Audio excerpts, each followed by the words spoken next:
પુણા વિસ્તારમાં ડોક્ટરના પ્રિસ્ક્રિપ્શન વગર નશાકારક સિરપ તેમજ ટેબ્લેટનું વેચાણ કરતા મેડિકલ સ્ટોર્સ ઉપર ફૂડ એન્ડ ડ્રગ્સ વિભાગને સાથે રાખી સુરત શહેર એસઓજીએ કાર્યવાહી કરી હતી।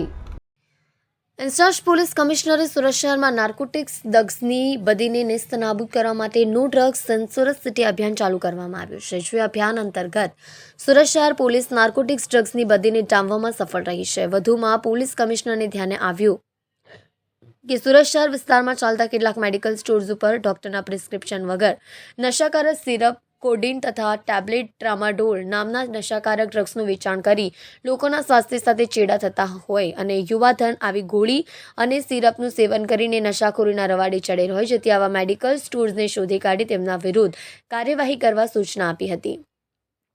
ઉપરોક્ત સૂચના અન્વયે એસઓજી પીઆઈ એપી ચૌધરીએ સુરત શહેર વિસ્તારમાં આવી નશા માટે ઉપયોગમાં લેવાતી ટેબ્લેટ, સિરપ વેચાણ કરવાતા હોય તેવા મેડિકલ સ્ટોર્સ ઉપર વોચ રાખવા માટેની એસઓજીની અલગ અલગ ટીમો બનાવવામાં આવી હતી। ત્યારે પોલીસ કોન્સ્ટેબલ સિકંદર બિસ્મિલ્લા તથા પોલીસ કોન્સ્ટેબલ અસલમ ઇદ્રીશને પુણા વિસ્તારમાં એક મેડિકલ સ્ટોર્સમાં આવી નશાકારક દવાઓ ડોક્ટર શ્રીના પ્રિસ્ક્રિપ્શન વગર વેચાતી હોવાની માહિતી મળી હતી। જે અંતર્ગત એસઓજીના અધિકારી માણસો તથા food and drugs inspector Shri S Savaliya નાઓને સાથે રાખીને પુણા ખાતે આવેલ હરિઓમ મેડિકલ સ્ટોર્સ નામના મેડિકલ સ્ટોર ઉપર ટ્રેપ ગોઠવી ડમી ગ્રાહકને મોકલતા મેડિકલ સ્ટોરના સંચાલક આલોક કુમાર ચંદ્રનાથ નંદ શાહને ઝડપી પાડી વધુ કાર્યવાહી કરી છે।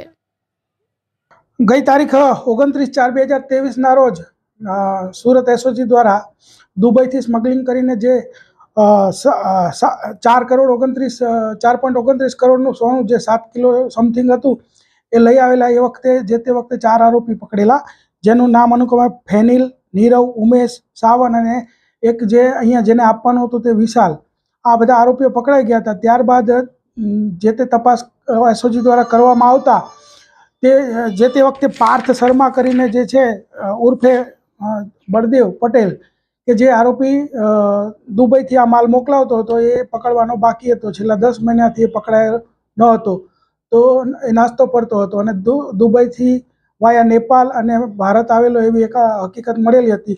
એસઓજી છેલ્લા 10 મહિનાથી આની તપાસમાંથી એ દરમિયાનમાં એ કોર્ટમાં સરેન્ડર થવા જઈ રહ્યો હતો, ત્યારે એસઓજીએ તેને ઝડપી પાડેલ છે અને કોર્ટમાં રજૂ કરી અને એના 4 દિવસના રિમાન્ડ માગેલા છે।